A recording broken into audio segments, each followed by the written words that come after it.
جهنم كانت مرصادا للطاغين مآبا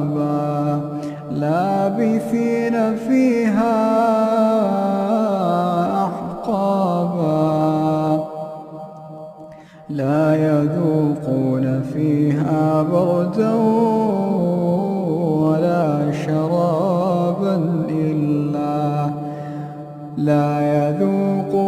فيها بردا ولا شرابا إلا حميما وغساقا